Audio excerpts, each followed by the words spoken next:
بسم اللہ الرحمن الرحیم۔ گمنام ہیرو کے معزز ناظرین السلام علیکم۔ دوستو لائک ضرور کر دیا کریں، شکریہ۔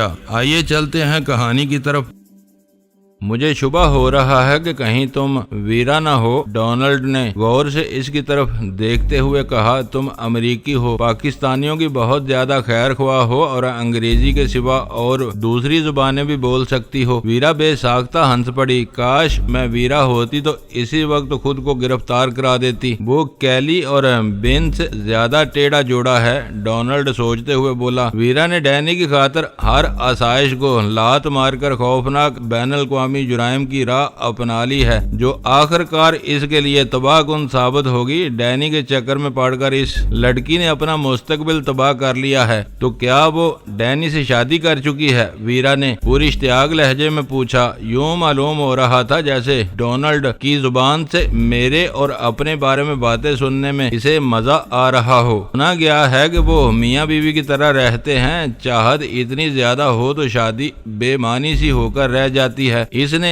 کوئی لگی لپٹی رکھے بغیر مختصر الفاظ میں امریکی طرز معاشرت کا نچوڑ پیش کر دیا۔ ہم چاروں باتیں کرتے ہوئے دوبارہ کیلی کے کمرے میں داخل ہو چکے تھے۔ یہ بے سروپا باتیں چھوڑو اور کہیں آرام سے لیٹ جاؤ، میں نے ڈونلڈ کو مشورہ دیا۔ ہمیں واپس بھی جانا ہے۔ اس نے چھری کے نیچے آئے ہوئے بکرے کی طرح میری طرف بے بسی سے دیکھا اور ایک کرسی پر بیٹھ گیا۔ تم مجھے کیسے بے ہوش کرو گے؟ فکر نہ کرو، تمہیں کوئی تکلیف ہوگی نہ پتہ چلے گا اور تم بے ہوش ہو جاؤ گے۔ ویرا اپنی دونوں ہتھیلیاں آپس میں رگڑتی ہوئی آگے بڑھ گئی۔ وہ کافی عرصے سے غیر فعال تھی، لیکن بہرحال مارشل آرٹس میں تربیت یافتہ تھی۔ اس نے ڈونلڈ کی کرسی کے پیچھے پہنچ کر دونوں ہتھیلیوں سے اس کی کنپٹیاں رگڑیں اور پلک جھپکتے میں ڈونلڈ کی گردن ایک طرف ڈھلک گئی۔ اس کے پپوٹے بوجھل ہو کر آنکھوں پر جھک آئے تھے۔ اس کی وہ حالت دیکھ کر کیلی خوفزدہ ہو کر چیخ پڑی، خدا تمہیں غارت کرے، تم نے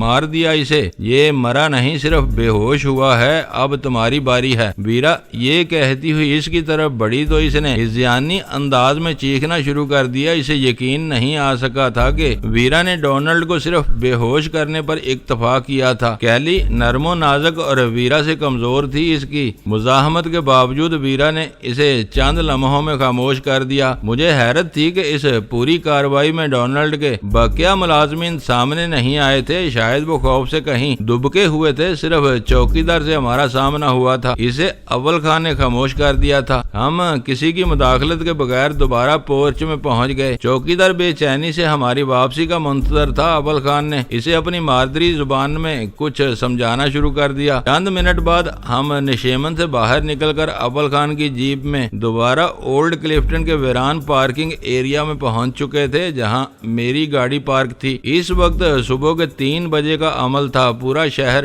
گہری نیند سو رہا تھا۔ اس علاقے کے گداگر اور نشے باز بھی غائب ہو چکے تھے۔ شاید صاحب نے اپنے مخصوص کونوں خدروں میں پناہ لے لی تھی۔ اس سناٹے میں صرف کتوں کے ایک رومان زدہ غول کا راج تھا، جو ہم سے دور دھیمی دھیمی آوازیں نکالتے ہوئے ایک دوسرے پر جپٹ رہے تھے۔ اس چٹان کا سویرا واقعی سحر انگیز ہے۔ ویرا نے بہت دور سے آنے والی لہروں کے بہت ہلکے ہلکے شور پر کان جما کر کہا۔ دن کے شور و گل میں سب کچھ دب کر رہ جاتا تھا، مگر اس پہر کے گہرے سکوت میں سمندر کا مدھم شور وہاں تک سنائی دے رہا تھا۔ پوری تیاریوں سے شروع ہونے والی مہم ختم ہو چکی تھی۔ اول خان نے اپنے اسٹرائک یونٹ کے کمانڈر کو اسٹیشن 4 کی طرف واپسی کا حکم دیتے ہوئے یہ ہدایت بھی دی کہ وہ اول خان کے ہمراہی کو اپنے ساتھ لیتا جائے۔ یہاں سے تم اکیلے جاؤ گے؟ اس کی بات ختم ہونے پر ویرا نے حیرت سے پوچھا۔ میں تمہارے گھر چل رہا ہوں، وہاں سے اپنے گھر جاؤں گا۔ اتنی رات گئے اس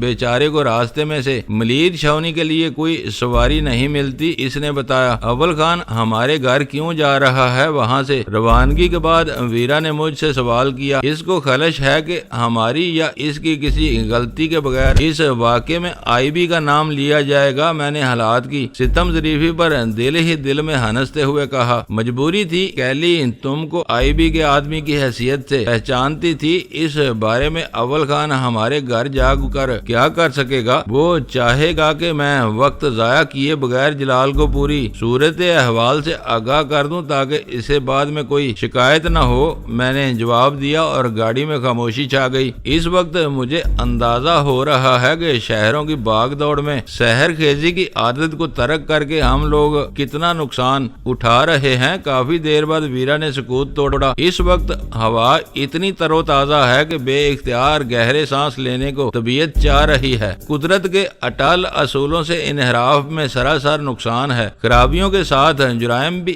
اسی انحراف سے جنم لیتے ہیں۔ ویرا ہولے سے ہنس دی، تم مجرموں سے لڑ کر آ رہے ہو، اس فضا میں بھی تمہارے ذہن پر جرم سوار ہے۔ ہم گھر پہنچے تو غزالہ سلطان شاہ کے ساتھ جاگ رہی تھی۔ رات کے کسی پہر اس کو بستر میں میری غیر موجودگی کا احساس ہوا اور وہ ہڑبڑا کر بیدار ہو گئی۔ اس نے کمرے سے نکل کر پورے گھر کا طواف کیا مگر میں کہیں موجود نہیں تھا۔ ویرا کے کمرے کا دروازہ کھلا ہوا تھا، اس کے شب خوابی کے کپڑے بے ترتیبی سے بکھرے ہوئے تھے اور وہ بھی غائب تھی۔ غزالہ نے پریشان ہو کر سلطان شاہ کو جگا دیا جو اس وقت تک خاصی نیند لے چکا تھا۔ تم نے سوچا ہوگا کہ ہم دونوں ظالم سماج سے بغاوت کر کے کہیں فرار ہو گئے، ویرا نے کہا لگا کر ان دونوں کی پریشانی کا مضحکہ اڑاتے ہوئے کہا، تمہارے بارے میں بہت کچھ سوچا جا سکتا تھا، ان کے بارے میں کوئی بری بات نہیں سوچ سکتی تھی۔ غزالہ نے سنجیدگی سے جوابی چوٹ کر ڈالی، پھر وہ مجھ سے مخاطب ہو گئی، میں نے جلال کو فون کیا تھا، وہ بھی پریشان ہو گیا، اسے فون کر کے بتا دیں کہ آپ لوٹ آئے ہیں۔ اتنی رات گئے تم دونوں کہاں نکل گئے تھے؟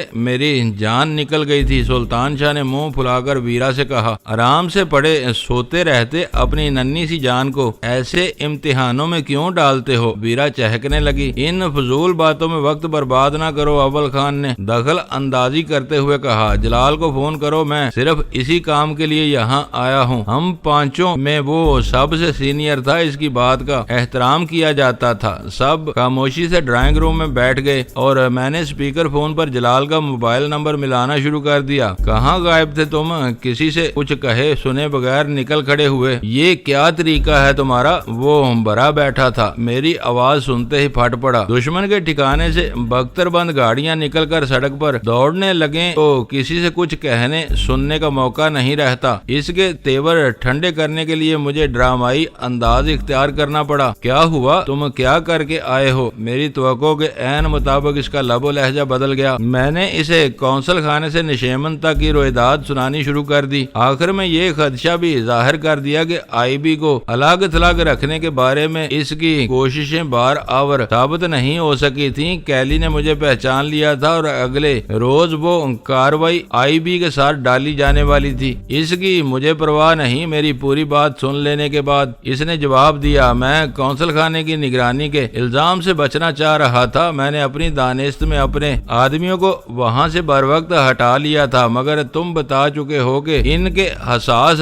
کیمرے میرے عملے کی تصاویر لے چکے تھے۔ نشیمن کا قصہ میں سنبھال لوں گا، وہ کوئی سفارتی عمارت نہیں ہے۔ اب ہمیں C9 کا کھوج لگانا ہے۔ درمیان میں جلال کی مداخلت کی وجہ سے میں اپنی بات پوری نہیں کر سکا۔ یہ ڈیفنس کے کسی کمرشل پلاٹ کا نمبر ہے، وہاں ہر فیز کا ایک کمرشل ایریا ہے، وہ اس نمبر کی 10-20 عمارتوں میں سے ایک ہوگی۔ میرے آدمی اس کا سراغ لگا لیں گے مگر ضروری نہیں کہ وہ وہاں سے ہاتھ آ جائے، وہ بہت پھرتیلا ہے، ہمیں اسے گھیرنے کے لیے دوسرے طریقے بھی آزمانے پڑیں گے۔ وہ کہہ رہا تھا، تم کوئی دوسرا طریقہ تجویز کرو تو میں اس پر عمل کرنے کے لیے تیار ہوں۔ میں نے پیشکش کی۔ کونسل خانے کا کیا حال ہے؟ وہاں کی نگرانی ہو رہی ہے؟ جلال نے پوچھا۔ بالکل ہو رہی ہے، وہ خوفزدہ ہیں اور وقفے سے بے آواز فائر کر رہے ہیں۔ آدمیوں کو وہاں سے ہٹا لو، ان کی تعیناتی کا مقصد حاصل ہو چکا ہے۔ ہمارا مجرم وہاں سے نکل کر کھلے میدان میں آ چکا ہے۔ میں نہیں چاہتا کہ ان وحشیوں کی کوئی بھٹکتی ہوئی گولی ہمارے کسی آدمی کو چاٹ لے۔ اب مجھے نئے سرے سے حالات کا جائزہ لینا ہوگا۔ تم سے صبح بات ہوگی۔ صبح تو